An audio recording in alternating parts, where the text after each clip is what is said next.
For the PressCorps, I am Pedro Dumont. We interrupt this broadcast to bring you the latest news from the Siva Valley conflict. Here, in the 114th conflict of the Foxhole War, it's day 413. The Western Front has begun to inch its way towards the north, with the Colonial Legion regaining critical ground in Farnack Coast, King's Cage, and Lynn of Mercy.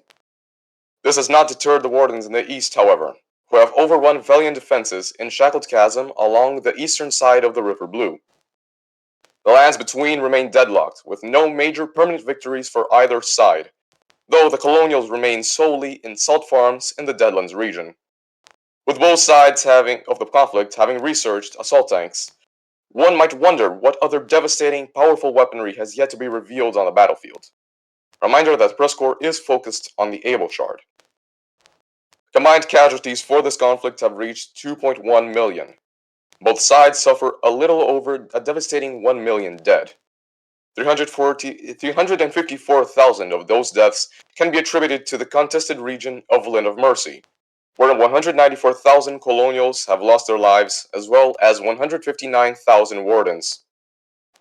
In the region of Farnack Coast, the Colonial advance of the last few days has been halted, with Green forces having been pushed back of Jade's Cove and Pleading Wharf. Heavy fighting continues in the region, with the Colonials desperately holding on to Machas Keening.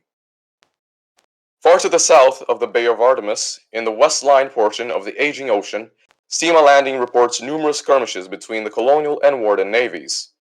The Wayne, the Collie's last holdout in the region, has constantly swapped hands over the last few days, and the situation in the region is still highly volatile.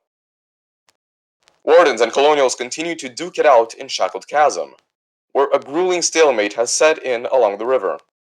Towns situated on the riverbank, such as Simo's Run, Silk Farms, Gorgon Grove, and Savages, have swapped hands several times over the last few days, with both sides launching successive counterattacks and failed attacks. Recently, we have also noted Colonial advances in Westmarch of Lochmore, Winding Bolas in Terminus, and Hermit's Rest in Umbral Wildwoods. In all three of these points, Warden forces have put up a bitter and defiant resistance, with the success of these pushes far from guaranteed.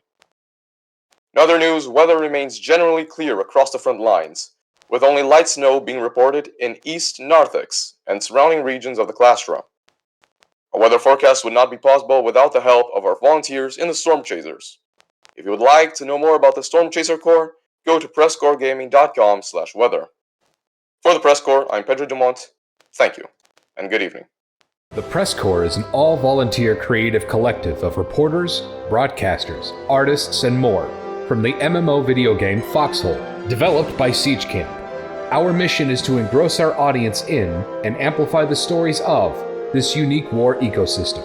The PressCorps was founded in 2018 by former Planetside 2 Radio Free Auraxis host, CaptainInArms. It is a separate community entity and is not officially representative of Siege Camp.